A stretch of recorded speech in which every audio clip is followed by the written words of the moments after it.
pense que j'ai trouvé mon bois, mon bateau, mon support. Soweto, le 16 juin 1996. Les étudiants et les écoliers noirs sont sortis massivement dans la rue. Et c'est bien.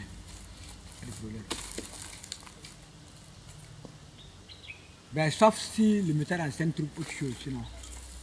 Moi, j'ai déjà trouvé une partie de mon décor, de mon accoutrement. Ma passion étant le théâtre, j'ai continué avec mon groupe de théâtre qu'on a créé depuis 1990, on travaillait ensemble. Et dans les années 2002-2003, on a eu des problèmes avec ce groupe. Le groupe était devenu beaucoup plus grand et très fort. Les tensions existaient dans le groupe. Et on a recréé notre groupe. Parce que nous, on avait eu une ambition que les autres n'avaient pas. On voyait que les contes étaient en voie de disparition au niveau africain ici. Et on s'est dit non, pourquoi pas ne pas remettre les contes encore sur scène et les jouer. Zomo dévorait tout sur son passage. Homme, enfant, animal, arbre. Et quand Zomo ne gagnait rien à dévorer en brousse, il venait se servir à satiété au village de Kourmani. Zomo semait la panique dans le village. Et j'ai créé le groupe avec deux autres amis, Joseph Bamogo et Bintou Sambié. On a créé le groupe Les Conteurs du Terroir. Et depuis ce temps, nous faisons le théâtre. Le conte théâtralisé. Le grand avait des dents qui traînaient au sol. Voilà. Laisse tout ça là. Tu as vu, et il y a, comment on appelle ça? Au niveau de choses là, j'ai aimé la partie aujourd'hui où tu as parlé de la femme, là, la grossesse de la femme. Tu t'es limité au gigot.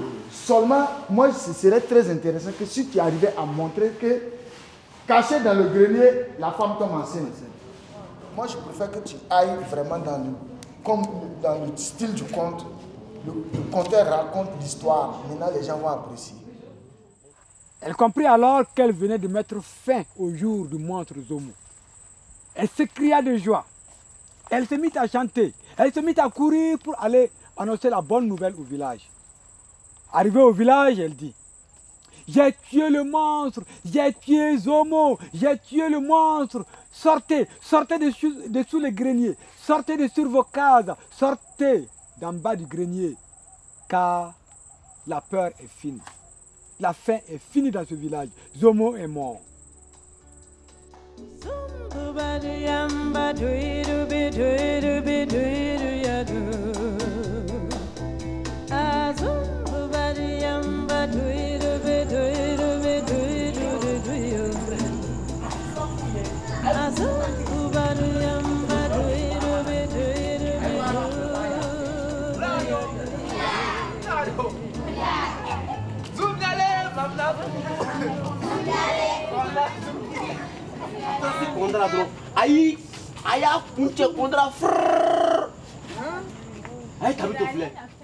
En temps, on s'est dit, bon, c'est bien, nous sommes des comédiens de théâtre, c'est bien de faire le conte sous forme de théâtre, mais ici on le comptait comme on le faisait au village. Ouais, on a commencé depuis 2005 à animer dans les quartiers, dans les écoles, partout où on nous invite, on raconte des histoires. Et on trouvait que non, ça intéressait beaucoup les gens.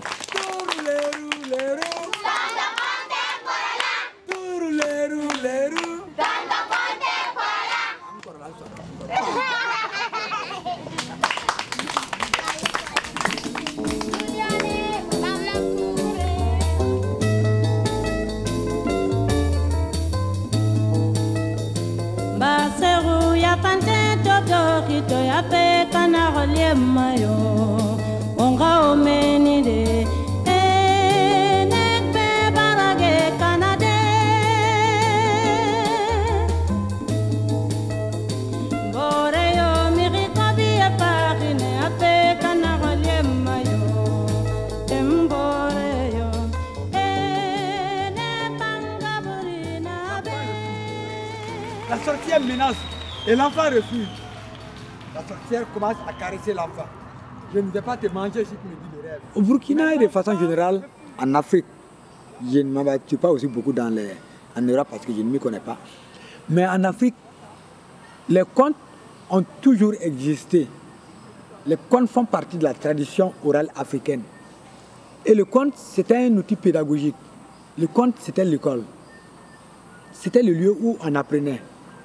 C'était le lieu où on se frottait. C'était le lieu où les enfants tissaient plus les liens de parenté et d'amitié. Donc, ce n'est pas à fonction ludique seulement. Bien sûr, ça distrait, ça amuse. Il y a aussi ce côté. Mais le véritable côté même, c'est le côté pédagogique, éducatif, de formation de l'homme.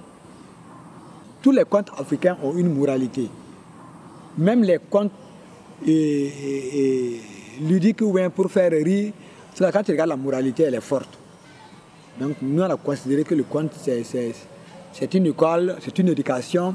Et l'école du blanc est venue, il est en train de pousser l'école traditionnelle jusqu'au bord du gouffre. Et nous, on a vu, si on ne fait pas un geste, si on ne tend pas la main, le gouffre va l'avaler. Notre village s'appellera Gampoko en honneur de cette femme. À partir de ce jour, je veux que cette femme soit auprès de moi pour me donner des conseils. À partir de ce jour, que chacun respecte sa femme. C'est depuis ce temps-là que le village de Kourmani s'appelle Gampoko. Je remets le compte là où je l'ai pris.